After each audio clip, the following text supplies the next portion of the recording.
Hello everyone, welcome back to scoring science. पिछली video में हमने एटम्स पढ़े थे और मॉलिक्यूल्स भी पढ़े थे। तो इस वीडियो में हम पढ़ेंगे एटॉमिक स्ट्रक्चर के बारे में। ठीक है, तो उस वीडियो में हम पढ़ रहे थे कि जो हमारे एंशिएंट फिलोसफर हैं तो उनका कहना था कि जो एटम है वो स्मॉलेस्ट यूनिट है मैटर की। हाँ, ये बात सही है। उन्होंने ये भी कहा था कि एटम से छोटा कुछ नहीं होता। बट जो एटम है वो एटम भी किससे बना है? 3 स्मॉल पार्टिकल से, यानी कि 3 स्मॉल पार्टिकल से मिलके बना है। देखिए आप वो 3 स्मॉल पार्टिकल्स क्या हैं? इलेक्ट्रॉन, प्रोटॉन, न्यूट्रॉन और उनके पास होता है न्यूक्लियस। ठीक है, ये आपने सुना ही होगा। तो हम इसको थोड़ा सा डिटेल में पढ़ते हैं। अभी देखो इलेक्ट्रॉन और प्रोटॉन और न्यूट्रॉन के बारे में। तो देखिए इलेक्ट्रॉन पढ़ते हैं सबसे पहले। उसमें है डिस्कवर्ड बाय जे थॉमसन, यानी कि इलेक्ट्रॉन को सबसे पहली बार जो खोजा गया था, जिसने खोज की थी वो थे जे थॉमसन और 1897 में उन्होंने डिस्कवर्ड किया था। ठीक है, और इलेक्ट्रॉन में कौन सा चार्ज होता है? माइनस का चार्ज होता है। ठीक है, और इलेक्ट्रॉन को किससे डिनोट करते हैं? ई से डिनोट करते हैं। ठीक है, और हमेशा आपने देखा होगा जहाँ पे भी इलेक्ट्रॉन होता है तो इलेक्ट्रॉन के ऊपर क्या होता है? एक माइनस का साइन होता है। इसका मतलब क्या होता है कि इलेक्ट्रॉन में नेगेटिव चार्ज है, यानी कि माइनस चार्ज है। ठीक है, ऋणात्मक आवेश है। ओके, न्यूक्लियस के चारों ओर ऑर्बिट्स में चक्कर लगाते हैं इलेक्ट्रॉन। ठीक है, न्यूक्लियस क्या है? सपोज ये आपका बीच में न्यूक्लियस होता है और इसके चारों ओर क्या होती हैं? ऑर्बिट्स होती हैं, यानी कि ऐसे ऑर्बिट्स। अभी उनका क्लासिफिकेशन उसका डिस्ट्रीब्यूशन बाद में पढ़ेंगे। तो ये न्यूक्लियस है। और जो एक आपको ये राउंड राउंड दिख रही हैं, ये और ये, यहाँ पे क्या होते हैं? इलेक्ट्रॉन्स लगे रहते हैं। कैसे? ये देखो ऐसे राउंड राउंड राउंड, और वो इन्हीं चक्करों में और इन्हीं क्लासों में वो घूमते हैं। कौन? इलेक्ट्रॉन। ठीक है, अब देखिए जो इलेक्ट्रॉन के पार्टिकल्स होते हैं उनमें 1.6 इंटू 10⁻⁻19 कूलाम का क्या होता है? नेगेटिव चार्ज होता है। बहुत इंपॉर्टेंट है, 1 वर्ड क्वेश्चन में आएगा। एक इलेक्ट्रॉन का द्रव्यमान 9.1 इंटू 10⁻31 होता है और इसका मास कितना होता है? 9.1 इंटू 10⁻31 kg। ठीक है, और ये क्या है? एक परमाणु का स्थायी और मूल कण है। ठीक, अब देखते हैं प्रोटॉन के बारे में। Discovered by Goldstein in 1886 but particle name is given by Rutherford in 1919 में। देखिए आपने नॉर्मली सुना होगा कि हाँ प्रोटॉन की खोज रदरफोर्ड ने की है, और कभी कहीं पे बुक में दिया होता है गोल्डस्टीन ने की है, तब आप कंफ्यूज हो जाते हैं। तो उसमें कंफ्यूजिंग आज क्लियर हो जाएगा वो कन्फ्यूज़न। तो जो प्रोटॉन था उसको खोजा तो किसने था? गोल्डस्टीन ने। ठीक है, कितने में? 1886 में। पर उनका जो नाम रखा, उस पार्टिकल का जो नाम रखा, उसका नाम किसने दिया? रदरफोर्ड ने। ठीक है, कितने में दिया? 1991 में। ठीक है, अभी आपको ये क्लियर हो गया होगा कि गोल्डस्टीन और रदरफोर्ड वाला कॉन्सेप्ट। ठीक है, तो इलेक्ट्रॉन में तो माइनस चार्ज होता था, बट प्रोटॉन में क्या होता है? पॉजिटिव चार्ज, यानी कि प्लस चार्ज होता है। कितने का चार्ज होता है इसमें? 1.6 इंटू 10⁻⁻19 कूलाम का चार्ज होता है। बहुत इंपॉर्टेंट है। और अभी कहाँ रहता है ये? प्रेजेंट कहाँ पे रहता है? न्यूक्लियस। न्यूक्लियस में क्या प्रेजेंट रहता है? प्रोटॉन। किसके साथ? न्यूट्रॉन के साथ। न्यूट्रॉन भी और प्रोटॉन दोनों कहाँ होते हैं? न्यूक्लियस में प्रेजेंट रहते हैं। जबकि इलेक्ट्रॉन जो है, जो उसके ऑर्बिट्स हैं, उसके ऑर्बिट्स में क्या रहते हैं? चक्कर लगाते रहते हैं। ठीक है, और जितनी इलेक्ट्रॉन की संख्या होगी उतनी ही सेम प्रोटॉन की संख्या भी, यानी कि इलेक्ट्रॉन प्रोटॉन की संख्या जो होती है वो सेम होती है। आई समझ में बात? और प्रोटॉन का जो मास होता है, द्रव्यमान जो होता है, वो होता है 1.67 इंटू 10⁻27 kg। और ये भी एक क्या है? स्थायी कण है। ठीक है, और प्रोटॉन नंबर से क्या पता चलता है? प्रोटॉन नंबर जो किसी भी एलिमेंट का जो एटॉमिक नंबर होता है, वो एटॉमिक नंबर डिपेंड करता है किसी में?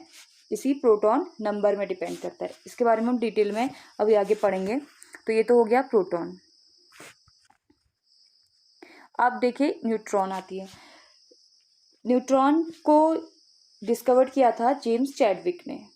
कब किया था? 1932 में। ठीक है, तो इसके लिए आपको एक फॉर्मूला बता देती हूँ कि आपको ये तीनों कैसे याद रहेंगे और इतने टफ नेम कैसे याद रहेंगे। ठीक है, तो इसके लिए एक शॉर्ट की समझ लो आप। क्या है? ईट पर नाच। आप इसको याद कर लीजिए। ईट पर नाच, ठीक है। तो ई मतलब मान लो आप इलेक्ट्रॉन, टॉ मतलब होता है J Thomson, J Thomson, Thomson की स्पेलिंग टी से होती है, तो इसलिए ईट लिख लिया हमने यहाँ पे।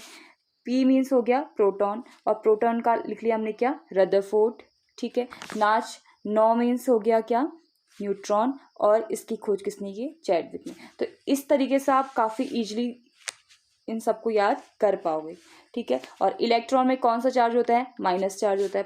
प्रोटॉन में कौन सा चार्ज होता है, प्लस का चार्ज होता है।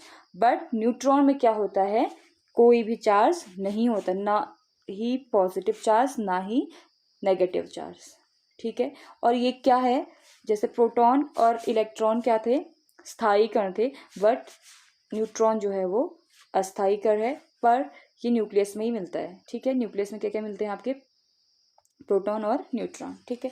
और इसका जो मास होता है वो किसके बराबर होता है, प्रोटॉन के ही बराबर होता है।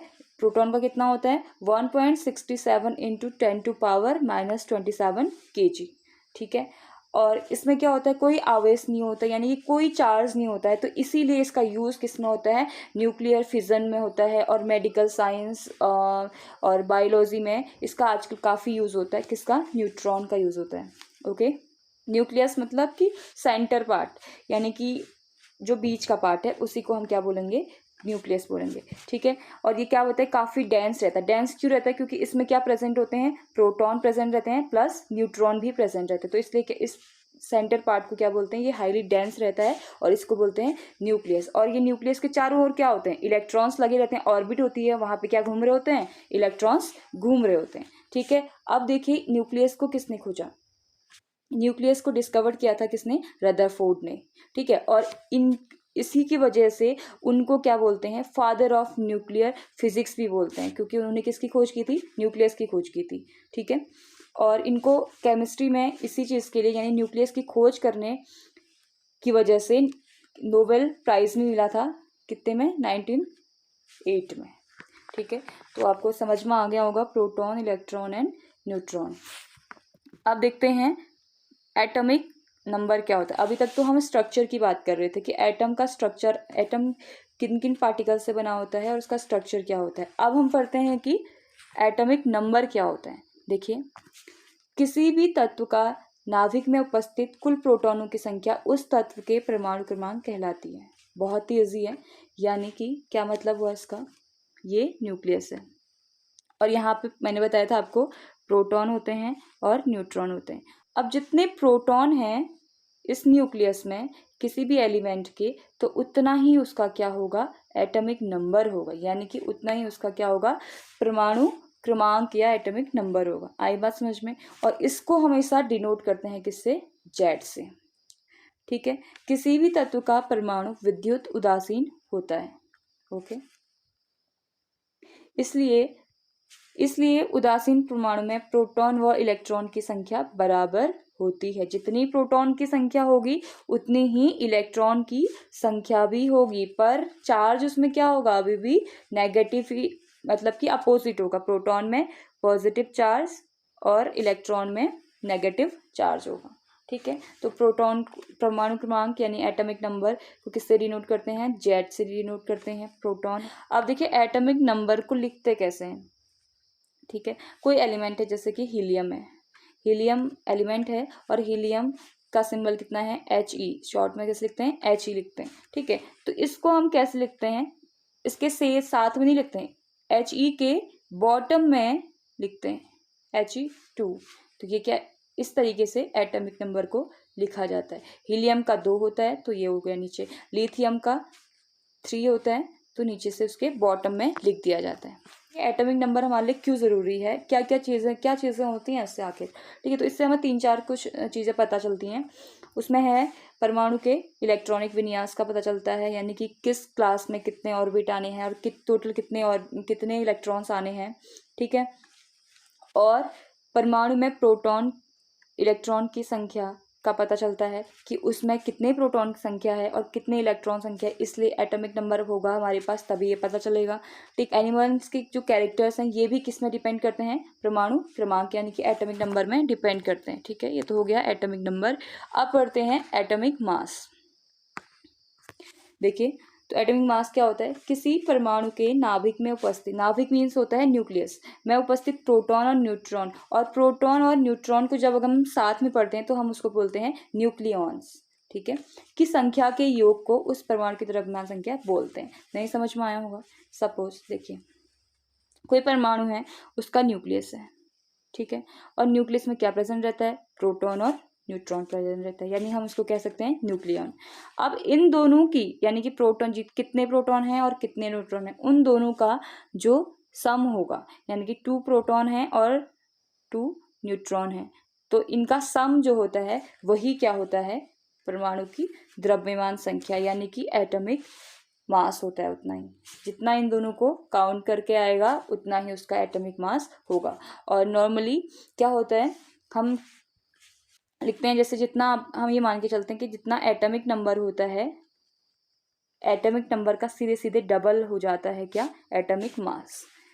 देखिए, और इसको एटॉमिक मास को डिनोट करते हैं आपका कैपिटल ए से। देखिए एग्जाम्पल क्या हो गया, नाइट्रोजन है, नाइट्रोजन को लिखते हैं एन से, और जिसका एटॉमिक नंबर होता है आपका कितना, 7 होता है, ठीक है। तो 7 का डबल कर देते हैं, तो 7 का डबल कितना होता है, 14 होता है। देखिए, तो अब हम 14 को यहाँ नहीं लिखेंगे, 14 को इधर नहीं लिखेंगे, 14 को कहाँ लिखेंगे, ऊपर टॉप में, ठीक है।